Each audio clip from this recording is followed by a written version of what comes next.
Bien, entonces muchachos, hemos estado hablando toda esta mañana a través de análisis que hemos realizado después de ver videos sobre la teoría del consumidor, ¿verdad? Entonces ahora vamos a proceder a hacer una pequeña presentación en la cual resumimos algunos de estos criterios, ¿verdad?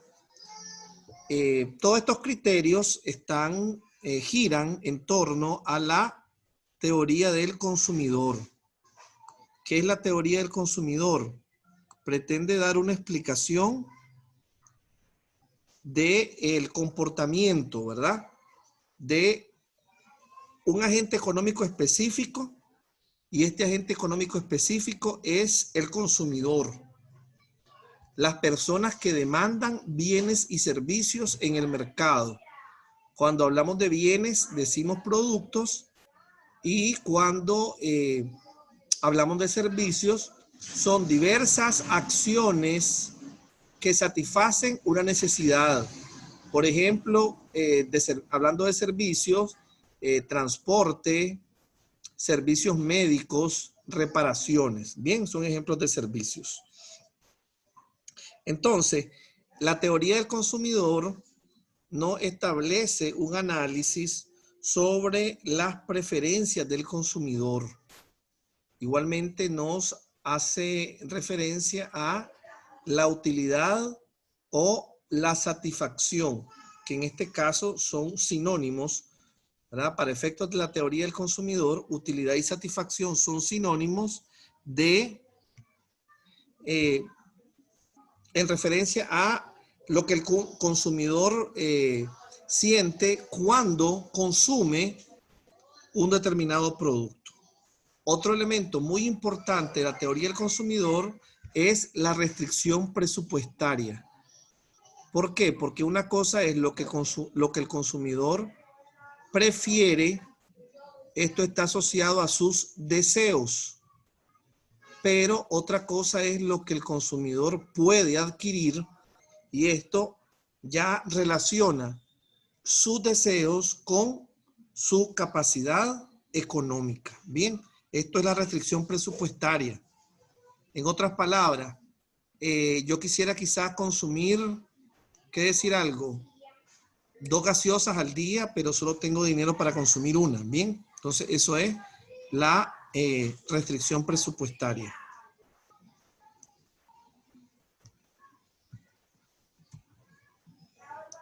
Entonces, en esta teoría del consumidor hay muchos enfoques. En este caso, vamos a centrarnos, muchachos, en los 2 enfoques que podemos llamar clásicos. ¿Qué significan clásicos? Sobre todo en economía, aquellos que han sido el punto de partida de este tipo de estudios. Bien, entonces, el punto de partida de este tipo de estudios han sido básicamente 2 enfoques. El enfoque cardinalista, que es el que nos vamos a referir en este momento, y el enfoque ordinal. Entonces, el enfoque cardinalista nos habla de básicamente la utilidad o satisfacción que recibe el consumidor al consumir un bien. Y en el enfoque cardinalista, la palabra cardinal viene de cantidad, ¿verdad? Recordemos aquel término matemático, números ordinales y números cardinales. Entonces, los cardinales son de cantidad, 3, 4, 5, ¿verdad? Implica cantidad, mientras que el ordinal implica orden, cronología, primero, segundo, tercero. Bien, entonces, siguiendo con el enfoque cardinal, como mirábamos en el primer video, el que vimos en la primera parte de la clase, ¿se acuerdan? Tiene que ver con el ejemplo del sándwich. Y también se puede aplicar en otros casos, ¿verdad? Como lo que hablábamos también del agua, pero en el caso del video hablaba del sándwich. Entonces, ¿qué nos decía en ese ejemplo? Que la utilidad de un bien varía a medida que lo hace la cantidad consumida del mismo. ¿Qué significa esto? Según el ejemplo que nos planteaban en el video, que la utilidad del primer sándwich es menor que la utilidad del segundo sándwich. Y la utilidad del tercer sándwich es menor que la del segundo y todavía mucho menor que la del primero. Y así sucesivamente. Si llegamos a un cuarto o a un quinto sándwich, esa utilidad del quinto sándwich es menor que la del cuarto, que la del tercero, que la del segundo y mucho menor que la del primero. Y ya en un quinto o sexto sándwich, ya lo que provoca es desutilidad. O sea, ya no nos es útil, ya no tenemos hambre, ya lo rechazamos.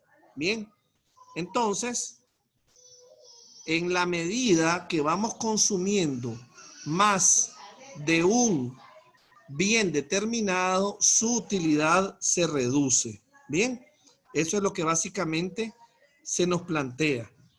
Ahora pasamos rápidamente al enfoque ordinal, ¿verdad? En el enfoque ordinal nos habla del ordenamiento de las preferencias.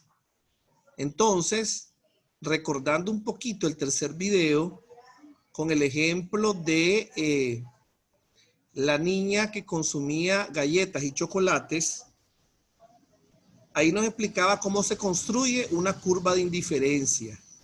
Entonces, para entender un poco este modelo, suponíamos que en ese mundo ficticio del ejemplo, lo único que se consumía eran galletas y chocolates. Entonces, ¿qué sucede? La niña en un punto determinado consumía, creo que eran 4 galletas y 5 chocolates.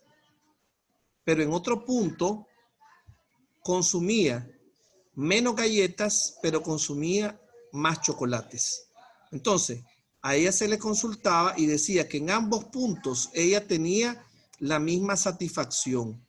O sea, le era indiferente consumir 4 galletas y 5 chocolates que consumir 6 galletas y 3 chocolates. Entonces, de esos dos tipos de consumo, de esas dos combinaciones de consumo, surgían el punto A y el punto B.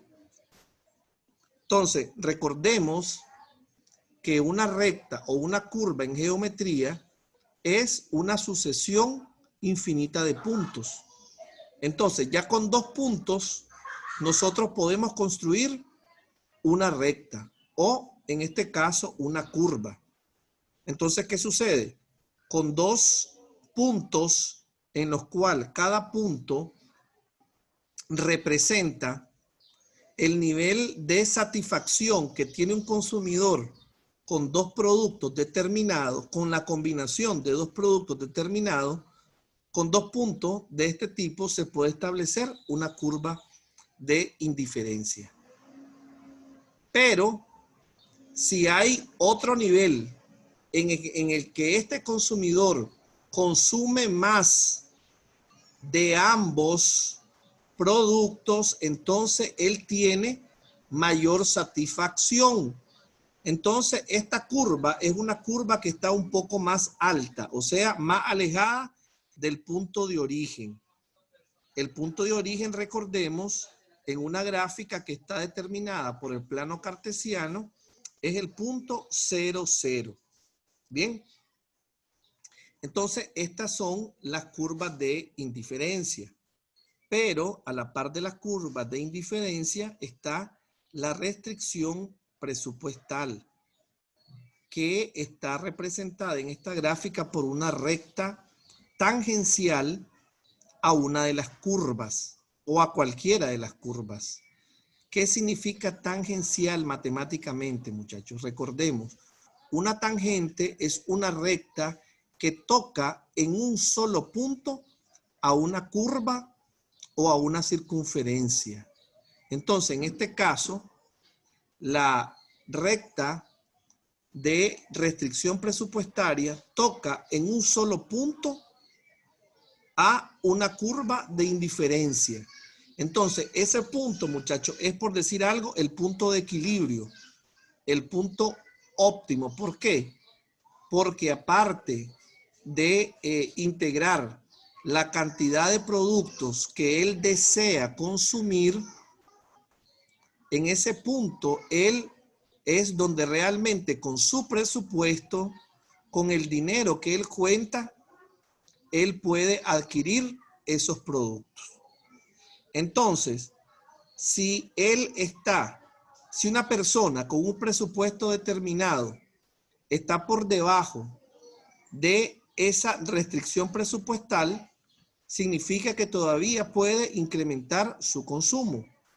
Pero si está por encima de esa recta, que significa la restricción presupuestal, significa que tiene que endeudarse. Explico.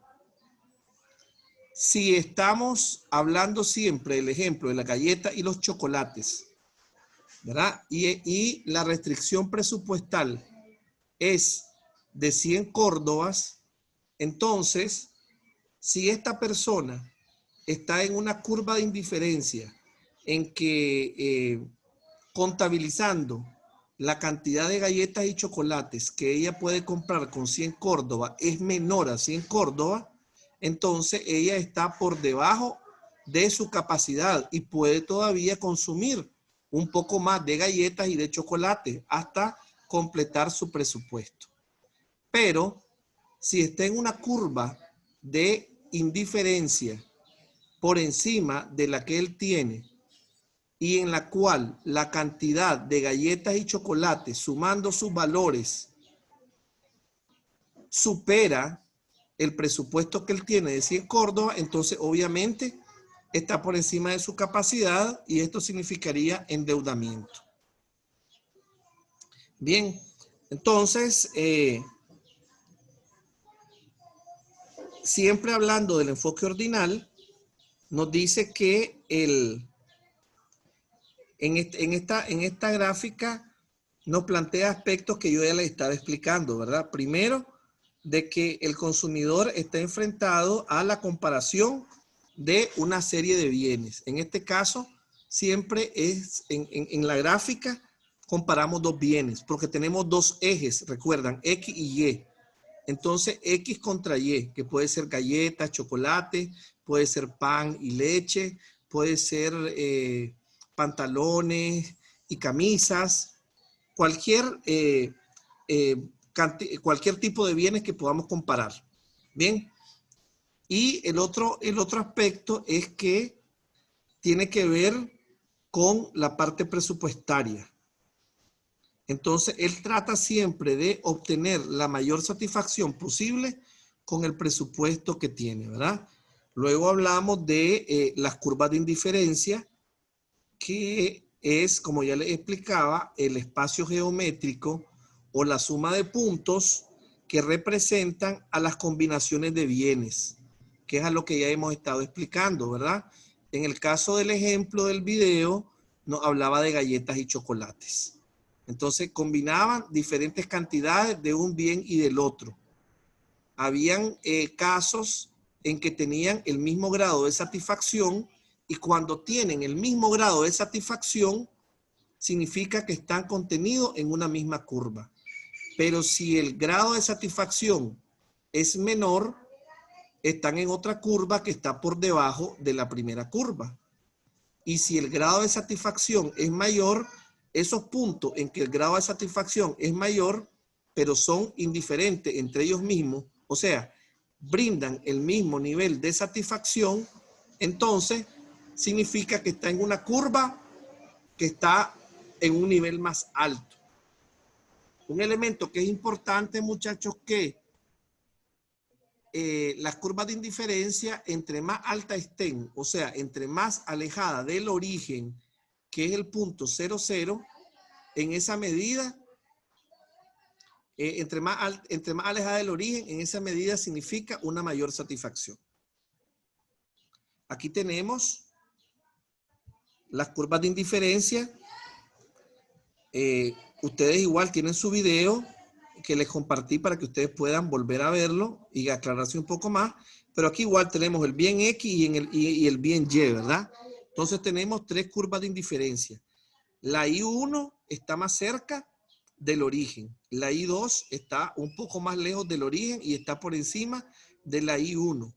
Y la I3 está más lejos del origen. Una pregunta, por favor. ¿En qué curva, la I1 o la I2 o la I3, hay más nivel de satisfacción para el consumidor? En la 2. A ver. En la 2. Bien, Digo B3. ¿quién dijo en la 2? Verónica. ¿Quién dijo en la 3? ¿Quién dijo en la Yo digo 3? en la 2. Yo. Verónica, en la 2. Sí, pero por favor dígame el nombre. Lo que pasa es que no tengo toda la lista de participantes a la vista.